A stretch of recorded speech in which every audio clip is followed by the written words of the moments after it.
السلام عليكم ورحمة الله وبركاته. إن الحمد لله نحمده ونستعينه ونستغفره ونؤمن به ونتوكل عليه ونعوذ بالله من شرور أنفسنا ومن سيئات أعمالنا.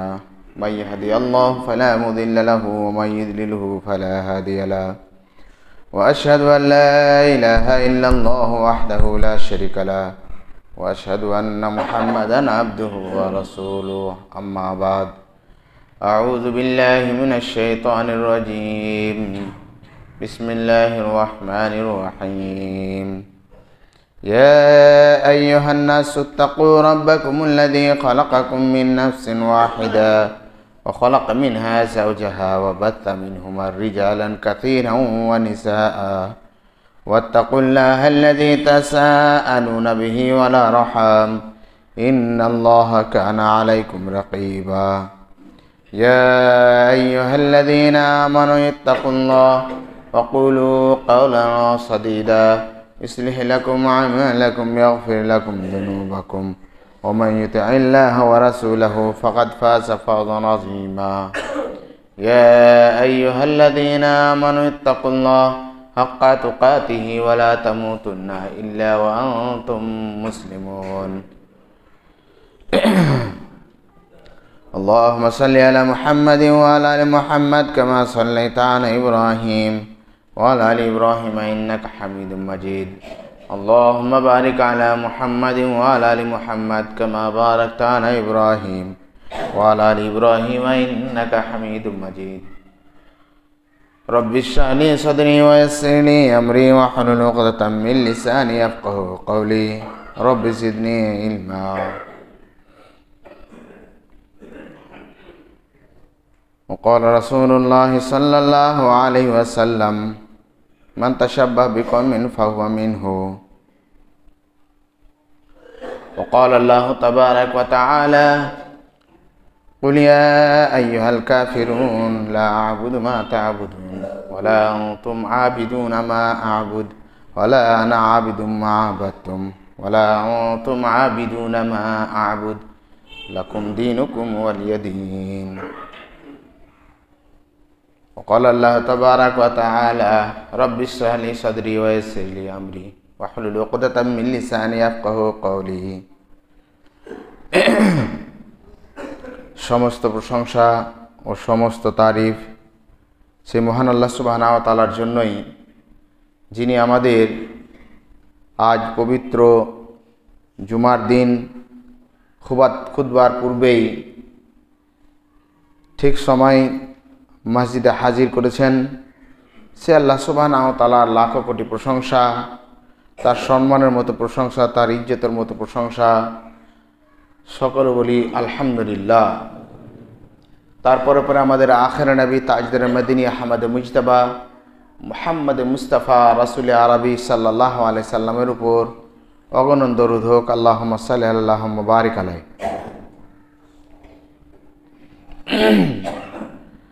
আজকের খুতবার বিষয়বস্তু হচ্ছে ইবাদতের মধ্যে অংশগ্রহণ করে দেওয়া, অর্থাৎ শিরক করে দেওয়া। জানতে অজান্তে আমরা জানছি, শিরকের কথা অনেক শুনেছি, কিন্তু আমরা জানি না যে কোনটা শিরক, কোনটা বিদআত, কোনটা ঠিক, কোনটা ঠিক নয়, আর শুনেও বুঝতে পারি না। উদাহরণস্বরূপ, কোনো লোকের একটা হাত কেটে গেছে, আঙ্গুল উঠে গেছে, ডাক্তার তাকে ওষুধ দিচ্ছে এবং রক্ত বের হচ্ছে, ও বুঝতেই পারে না যে ব্যথা হচ্ছে। তাহলে কি তার হাতটা ঠিক আছে? হাতটা ঠিক নেই। কোনো লোক ধরেন যে পায়ের এই বুড়ো আঙ্গুলটা কেটে দিল ডাক্তার, ও বুঝতে পারে না যে ব্যথা হচ্ছে। একটা বোকা থেকে বোকা লোক বলবে যে তার হাত কাজ করে না বা পা কাজ করে না, দেখছি যে কাটছে। একটা লোক তার সামনে শিরক হচ্ছে, বিদাত হচ্ছে, ওকে বারবার বলা হচ্ছে যে এটা শিরক, এটা বিদাত, এটা আল্লাহ সুবহানাহু ওয়া তাআলার সঙ্গে অংশী করে দেওয়া হচ্ছে। তথাপিও ও বুঝতে পারে না, তার অন্তরে একটা জায়গায় হয় না যে আমি এটা আল্লাহর সঙ্গে জড়িয়ে দিলাম না জোড়ালাম না, না আমার আমলটা ঠিক হলো না ঠিক হয় না, না আমার উঠা বসা ঠিক হলো না ঠিক হয় না। ও বুঝতে পারে না। যেরকম ওই লোকটার হাত বা পা কাজ করে না, ওই রকমই ওই লোকটা একটা অসুস্থ লোক, যার অন্তর কাজ করে না, যার ঈমান নেই, ঈমান থেকে বিমুখ হয়ে আছে, মনে করছে যে আমি ঈমানদার হয়ে আছি। কেন? ওর সামনে শিরক বিদআত হচ্ছে, তার অন্তরে একটুকুও কাজ হয় না। বুঝে যাচ্ছে যে তার অন্তর কাজ করে না, তার ঈমান থেকে খালি হয়ে গেছে।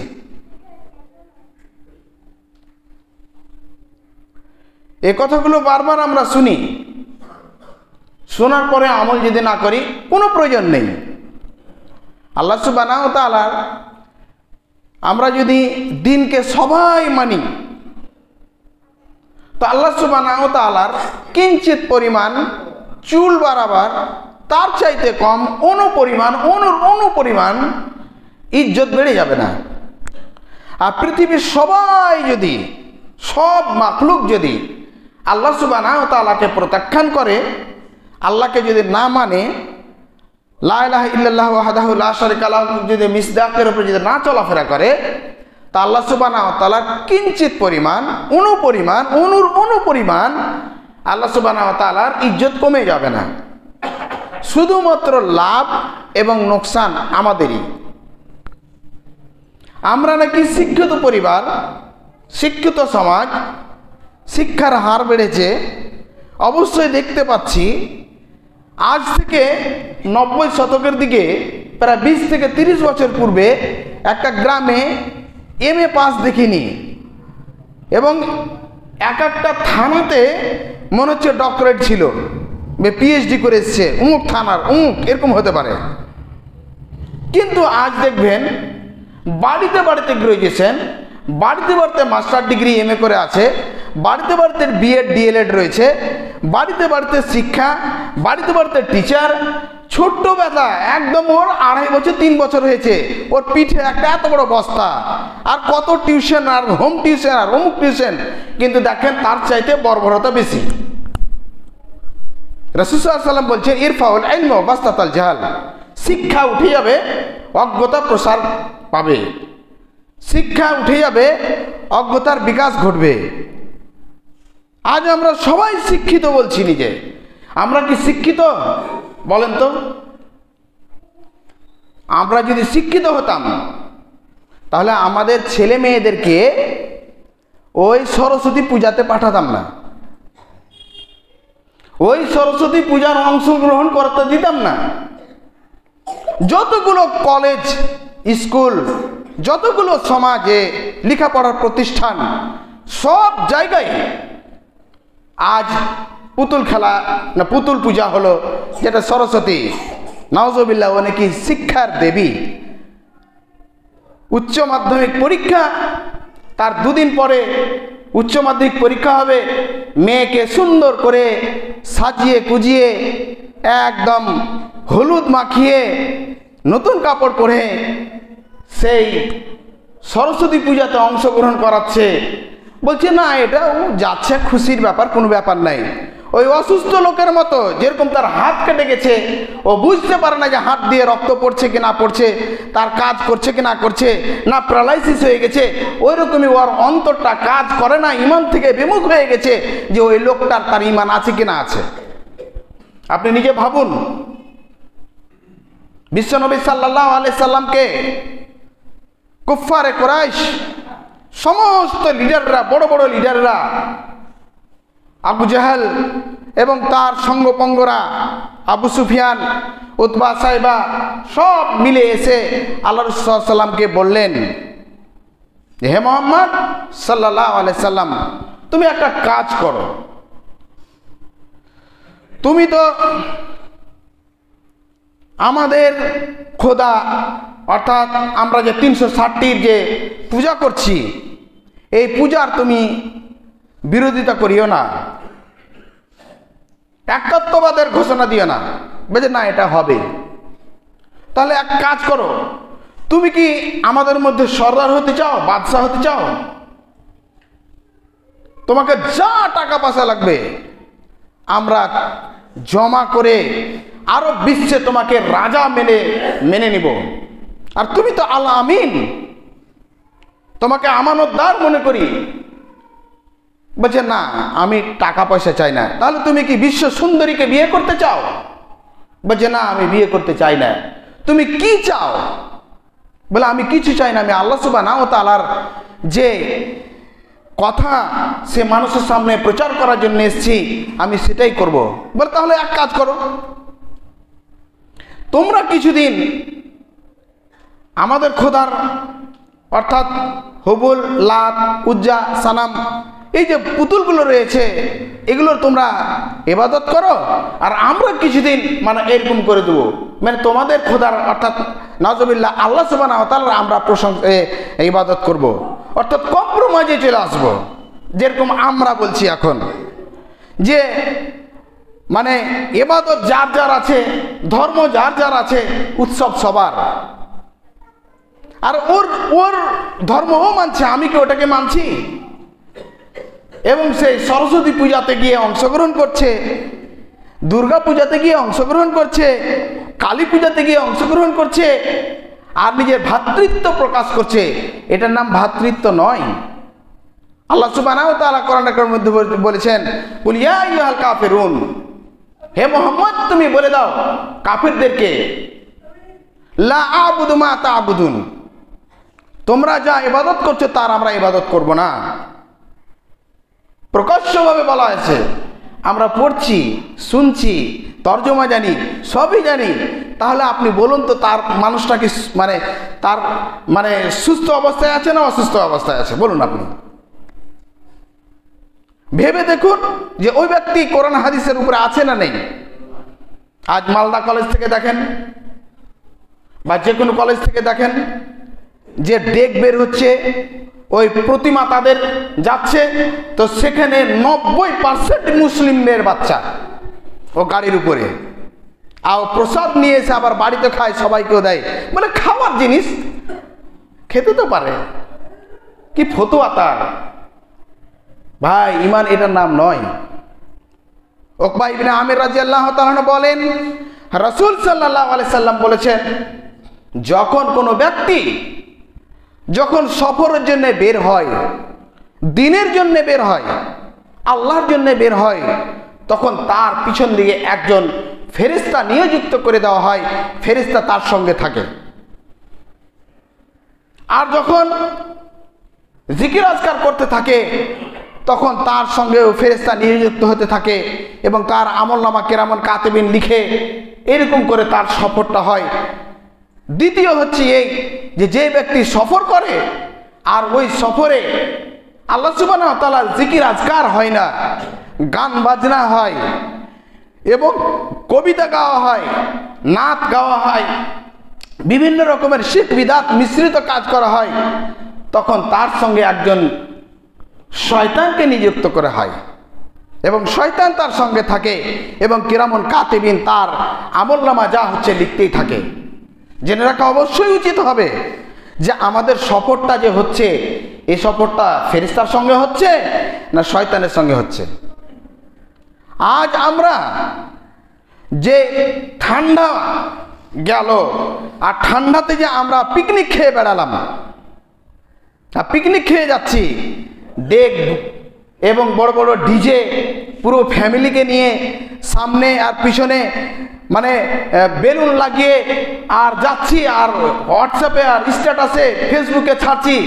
এটা কি বলেন তো? আপনি কি করেছেন? জেনে রাখা অবশ্যই উচিত হবে আপনাকে।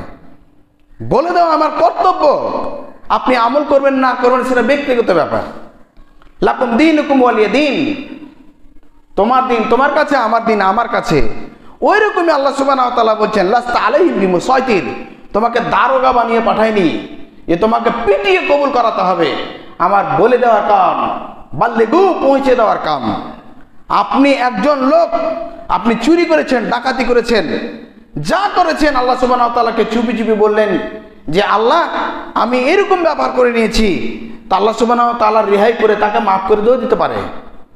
কিন্তু কোনো লোকের সামনে প্রকাশ্যে দিবালোকে সে পাপটা করে, আপনি যদি চান তা আল্লাহ সুবহানাহু ওয়া তাআলা যদি মাফ করতে চান, তাহলে তারা যারা দেখেছে, আজ ফেসবুকে কোটি কোটি লোক দেখছে, সেই লোকগুলোই বলবে যে আল্লাহ ওকে কেন মাফ করলেন, ও তো এরকম করেছে। তারাই সাক্ষী হবে। কোন মানে ইয়ং জেনারেশন, যারা যুবক তরুণেরা নতুন নতুন মোচ বাড়ায়, তো বারে বারে শুধু আয়নাতে দেখবে যে মোচ কত বড় হয়েছে, আবার ফের কাটছে, আবার মোচ কাটবে। ওই রকমই যখন তরুণ হয়ে উঠে, তখন যদি মানে কোনো মেয়ের সঙ্গে কথা বলে, তো এসে বন্ধুর সঙ্গে শেয়ার করে, ঘরে এসে রুম পার্টনারকে, জানি কথা বললাম, ফোন নাম্বারটা দিয়েছি, এরকম ব্যাপার। আজকে জানিস এরকম হয়ে গেছে, আমি অমুক পার্কে গেছিলাম। ভাই, তুমি আজকে কিছু মজার জন্য তুমি পার্টনারকে বলছো, রুম একে বলছো, জেনে রাখো তুমি তাকে সাক্ষী করেছো, তুমি তাকে সাক্ষী করেছো, কিয়ামতের মাঠে তোমার বিপক্ষে দাঁড়াবে। আমি তোমাকে পারমিশন দিচ্ছি না, বা শরীয়ত পারমিশন দেয় না, আল্লাহ রসুল আল্লাহ সুবহানাহু ওয়া তাআলা পারমিশন দেয় না যে চুপি চুপি করে নিলে তার জন্য জায়েজ হয়ে যাবে। তুমি করেছো, ভুল হয়ে গেছে, তুমি তওবা করো, মানুষের সামনে কেন ওপেন করবে? চলাতে উঠাতে ফসাতে বুঝাই যাবে যে তুমি একটা ছাত্র, তুমি একটা আদর্শবান সেই টিচার হতে যাচ্ছ। তোমার জামা কাপড় ঠিক নেই, তোমার পোশাক আশাক ঠিক নাই, এমন একটা লাল ড্রেস পরে চলে আসছো, তুমি মনে হচ্ছে হলুদ ড্রেস পরে চলে আসছো, হঠাৎ এরকম কিরকম মনে হচ্ছে জোকার, মনে হচ্ছে সার্কাসের জোকার। ওর পোশাকের একটা রেস্ট্রিকশন তো থাকবে, বলেন তো। আচ্ছা, আপনি যখন এসএসসি হবে, এই যে 3 তারিখে পরীক্ষা আছে মাদ্রাসা বোর্ডের, এসএসসি বোর্ডে আপনি লিখিতভাবে পাস করে গেছেন, তারপর একটা ভাইবা হলো, ভাইবাতে আপনি এখানে ছিঁড়া, এখানে ফাটা, একটা লাল গেঞ্জি, মাথায় একটা টুপিটাকে উল্টো মনে দিয়েছেন, এরকম করতে করতে ঢুকবেন? বলেন কেন? আপনি একটা বেয়াদব, ইন্টারন্যাশনাল বেয়াদব। আপনাকে স্যারেরা বলবে যে এর মস্তিষ্ক ঠিক নেই, মানসিকতা ঠিক নেই, এর ভারসাম্য শেষ হয়ে গেছে, ওকে বের করো, কে আছে এটা। তাহলে তুমি যখন একটা এসএসসি বোর্ডের 10 এমএসসি বোর্ডের 10 নম্বরের জন্যে তুমি যদি নিজেকে সচেতনভাবে চলো, তাহলে আল্লাহ সুবহানাহু ওয়া তাআলা তোমাকে সব সময় দেখছে, কিরামান কাতিবিন দেখছে, এবং মসজিদে তুমি উপস্থিত হচ্ছ, তুমি তোমার পোশাক আশাক কিরকম হবে অবশ্যই জেনে রাখা উচিত হবে যে তাকে শালীনতা মজাই করে তাকে চলাফেরা করতে হবে, নিজের দিন ধর্মকে বাঁচিয়ে কাজ করতে হবে। নিজেকে একদিন 7 দিনে 1 শুক্রবারে মসজিদেতে যায়, নামাজ পড়ার লোক দেখানো নিয়ম জানা নাই, 7 দিনে একবার চলে এসেছেন, ডাকাডাক 2 সাজদা মেরে দিয়ে প্রথমে আউট হয়ে গেলেন, এই সিস্টেম না মুসলমান নয়। যখন আপনাকে দেখতে এলো তখন বলছে হ্যাঁ 5 ওয়াক্ত নামাজ পড়ো, না জুমাটা পড়ি। অবশ্যই সচেতন হন, এটা আবেদন করছি। আল্লাহ সুবহানাহু ওয়া তাআলা যেন আমাদের আমল করার তৌফিক দান করেন, আমিন।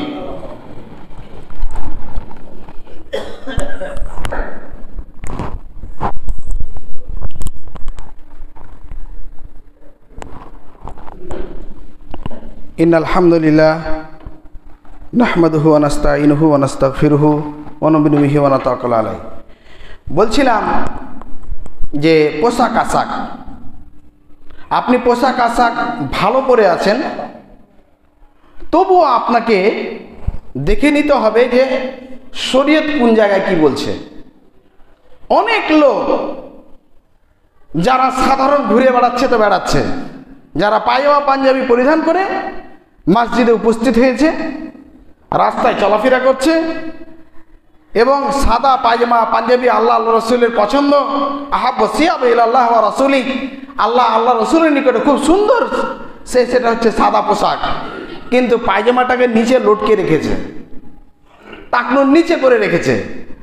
আর কেউ কেউ যদি আবার সে যদি মানে নিজেকে ইমানদার মনে করে, তো মসজিদে এসে আবার উল্টে নেয়, আর বাইরে গেল তখন আবার ছেড়ে দিল, নামাজ পড়া হলো তো ছেড়ে দিল, তো নামাজের সময় উল্টে দিল ইমানদার, আর খুলে দিল নামাজের পরে, এটা কি ঠিক? নিজেকে জিজ্ঞাসা করেন তো, জেনে রাখেন কিতাবুল আজান বুখারী আব্দুল্লাহ ইবনে আব্বাস রাদিয়াল্লাহু তাআলা আনহু 809 নম্বর হাদিসে বলছেন, রাসূল সাল্লাল্লাহু আলাইহি ওয়াসাল্লাম বলেছেন, উসজুদু আলা সাবআতি আযা, তোমরা 7টা জিনিস দিয়ে সাজদা করো। 7টা জিনিস কি?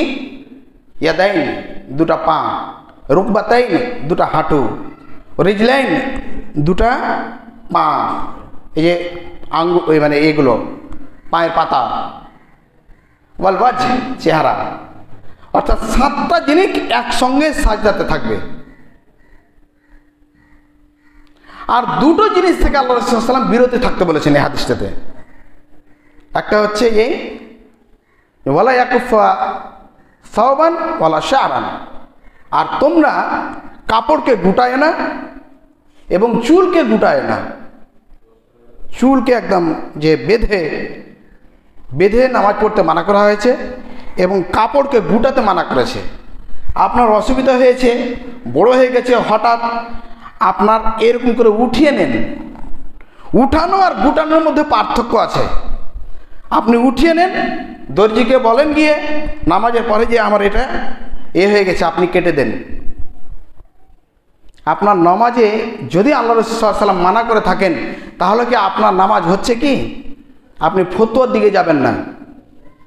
আপনি নিজেকে জিজ্ঞাসা করবেন, জায়েজ আছে, অমুক ওলামা বলেছেন, অমুক দিন বলেছেন, এ করেছেন, ও করেছেন, জায়েজের দিকে যাবেন না। আপনি সুন্নাতের দিকে যাবেন। আল্লাহ রাসূল সুন্নাতকে বলেছেন, যে ব্যক্তি যত সুন্নাতের নিকটবর্তী হবে, কিয়ামতের মাঠে আল্লাহ সুবহানাহু ওয়া তাআলা আল্লাহ রাসূলের তত নিকটবর্তী হবে, আল্লাহ রাসূল তার তত সুপারিশ করবে। জায়েজের দিকে যাচ্ছেন আপনি, জায়েজ কোথায় আছে, কি আছে না আছে, শুধু জায়েজ। আচ্ছা, আপনি একজন মাস্টার মানুষ, আপনার জিআরএফ পাস করে আপনি পিএইচডি করেছেন, আপনার স্কলার মানে এত বড়। আপনি যখন পাস করে এলেন, সাদা ধপধপে সুন্দর চেহারা, চাঁদের মতো টলচল করছে, আপনার এই পেট বেড়ে নেই, আপনি সুন্দর, আর আপনার একদম তরুণ যুবক, মনে হচ্ছে 27-28 বছরের ছেলে। আপনার একটা বিয়ে দিচ্ছে 35 বছরের বিধবা মেয়েকে, আপনার বাবা, আপনি বিয়ে করবেন? বলেন। একটা তালাকপ্রাপ্ত মেয়ে বিয়ে দিচ্ছে, আপনি বিয়ে করবেন? করবেন না। আমি তালাকপ্রাপ্ত মেয়েকে এবং বিধবা মেয়েকে আমি ছোট করছি না, আমি আপনার রুচিবোধটা জানছি। আমি আপনাকে বলছি, আপনি কি বিয়ে করবেন? এর মর্যাদা কম নয়। বিশ্বনবী সাল্লাল্লাহু আলাইহি সাল্লাম একজন 40 বছরের বয়স্কা মেয়ে, 4টা তার ছেলে হয়েছিল খাদিজা রাদিয়াল্লাহু তাআলা আনহা।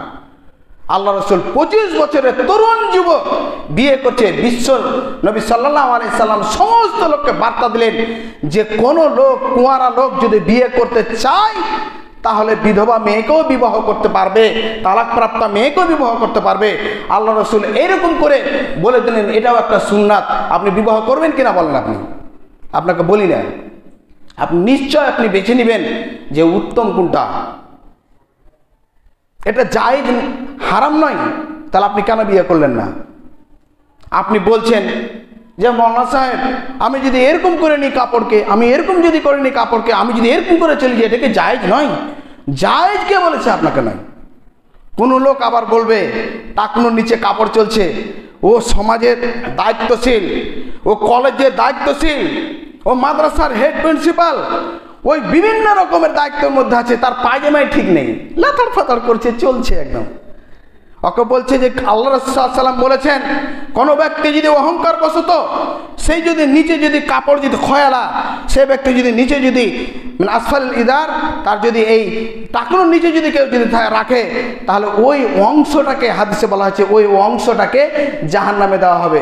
তাহলে তার যদি এতটুকু জাহান্নামে থাকে, তো ও কোথায় থাকবে? জান্নাতে? বিশ্বনবী সাল্লাল্লাহু আলাইহি সাল্লামের চাচা, তার জন্য আল্লাহ রাসূল সাল্লাল্লাহু আলাইহি ওয়াসাল্লাম দোয়া করেছিলেন, আল্লাহ সুবহানাহু ওয়া তাআলা তাকে ছোট্ট একটি আযাব দিবে। আযাবটা কি জানেন?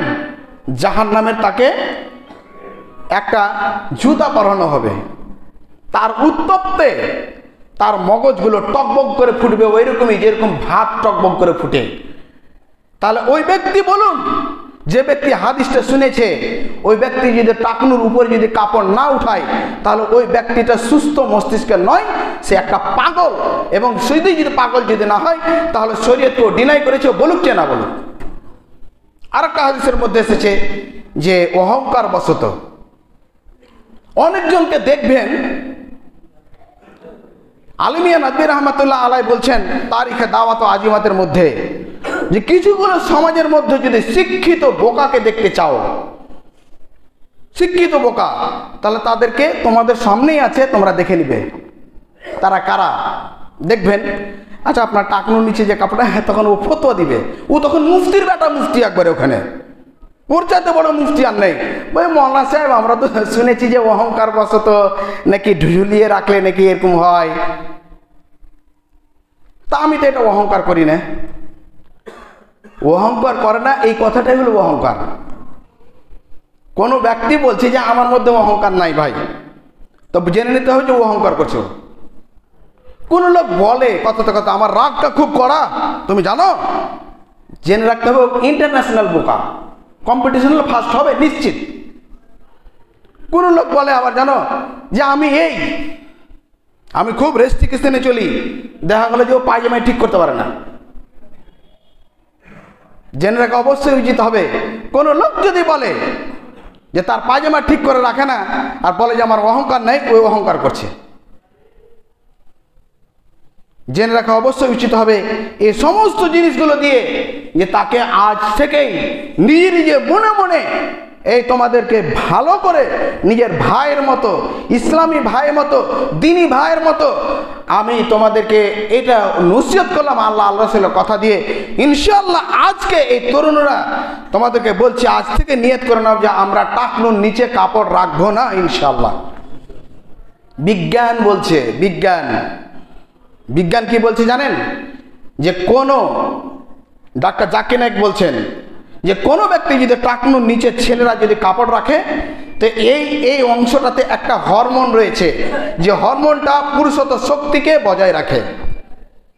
যে ব্যক্তি টাকনুর নিচে কাপড় রাখবে তার পুরুষত্ব শক্তি ঠিক থাকবে না। বিজ্ঞান বলছে, আল্লাহ রসুল বলে দিচ্ছেন, মানে সেটাতে রিসার্চ করে বিজ্ঞান বলুক চেয়ে না বলুক। মেয়েদের ওই রকম হরমোন আছে, তাদেরকে ঢেকে রাখতে হবে। মেয়েরা উঠিয়ে রাখছে আর একটা করে পায়ে সুতা বেঁধে রাখছে, মনে হচ্ছে বাপ বলে সুতা বেঁধে দিয়েছে, মা সুতা বেঁধে দিয়েছে, মানে পালিয়ে যাবে, ও গরুর মতো করে পা মানে হারিয়ে যাবে। কলেজে গেছে, অনেকটি ছাগল পুকুরি আছে, মানে তা হারিয়ে যাবে। মেয়েদের পায়ে সুতা আর পা উঠিয়ে দিয়েছে, ও দুটা গুনাহ করেছে। একটা গুনাহ হলো এই যে আল্লাহ রসুলের দ্বীনেরও বেয়াদবি করে কাপড়কে উঠিয়েছে, আর দ্বিতীয় হলো যে পুরুষেরা আসক্ত হয়ে তার দিকে দেখেছে। আর ছেলেরাও ওই রকম নিজেকে দেখিয়েছে আকর্ষণ করার জন্য ফিটফাট হয়েছে, ওটাকে ফিটফাট না হওয়ার জন্য সদরঘাট। নিচে প্যান্ট করে দিলেন নাম ফিটফাট নয়। ডাক্তার জাকির নায়েককে আপনি দেখেন তো, যে জুতা পরে টাকনুর উপরে কাপড় পরে প্যান্ট কোট পরে আছে, তাকে আদর্শ লাগে না? হ্যাঁ, আপনি কোট পরা দেখাচ্ছেন, আপনি প্যান্ট পরা দেখাচ্ছেন, কাকে দেখাচ্ছেন? এটা শরীয়ত আপনার 5 পয়সা দাম দেয় না, মূল্য দেয় না। তো দ্বীনি ভাই বলে আপনাদেরকে আমি বললাম, ইনশাআল্লাহ আমরা এই কাজগুলো করার চেষ্টা করবো। আল্লাহ সুবহানাহু ওয়া তাআলা যেন আমাদের আমল করার তৌফিক দান করেন, আমিন। হে আল্লাহ, আমরা যে আমলগুলো করছি, আমলে যা ভুল ত্রুটি হয়েছে আল্লাহ জানতে অজান্তে, আল্লাহ আমাদের আমলগুলোকে কবুল করে নাও। এ আল্লাহ, আমাদের চলাতে ফেরাতে উঠাতে বসতে যা ভুল হয়েছে আল্লাহ আমাদেরকে মাফ করে দাও। রাত্রের অন্ধকারে দিনের আলোতে কত রকমের ভুল করছি আল্লাহ, জেনে বুঝে ভুল করছি আল্লাহ, তুমি ক্ষমা করে দাও। অনেক লোক অসুস্থ রয়েছে, বাড়ির পাশে একজন ক্যান্সার পেশেন্ট আছে, আল্লাহ তাকেও সুস্থতা দান করো, সমস্ত অসুস্থ লোককে সুস্থতা দান করো। অনেক লোক দোয়ার কথা বলছে যে আপন বলেছে, তার জায়েজ ইচ্ছাকেও পূর্ণ করে দাও। এবং আমাদের মধ্যে অনেক লোক ঋণগ্রস্ত রয়েছে, আল্লাহ ঋণকে পরিশোধ করার তৌফিক দান করো। আল্লাহ সুদ থেকে, ঘুষ থেকে, জেনা থেকে, ব্যভিচার থেকে, মদ থেকে, আটটা থেকে, ফিনসিডিল থেকে, সমস্ত খারাপ কাজ থেকে, মুনকার কাজ থেকে হেফাজত করো। রব্বানা তাকাব্বাল মিন্না ইন্নাকা আনতাস সামিউল আলিম ওয়া তুব আলাইনা ইন্নাকা আনতাত রহিম। সাল্লাল্লাহু আলা খায়রিল খালকিহি মুহাম্মাদিন ওয়া আলিহি আজমাইন বিরহমাতিকা ইয়া আরহামার রাহিমিন। একটা ঘোষণা গত জুমায় দিয়েছিলাম, আবার একটু মনে করে দিচ্ছি। শাবান মাসের আজকে 6 তারিখ হয়ে গেল। এই মাসে বেশি বেশি করে আমল করেন এবং এই মাসে বেশি বেশি করে সিয়াম পালন করেন। এ মাসে আমল নামা উঠবে এবং আল্লাহ সুবহানাহু ওয়া তাআলা দরবারে পেশ করা হবে। শুধুমাত্র 14 তারিখ গিয়ে রাত্রে 15 তারিখের দিন রোজা রাখবেন আর হালুয়া রুটি করবেন, এটা হাদিসে নেই। বারবার বলে যাচ্ছি, বেশি বেশি করে আমল করুন। সবাই পারুন, কেউ 5টা, কেউ 10টা, কেউ 4টা, যা পারবেন আমল করার চেষ্টা করেন। আল্লাহ যেন তৌফিক দান করেন, আমিন। আসসালামু আলাইকুম ওয়া রাহমাতুল্লাহ।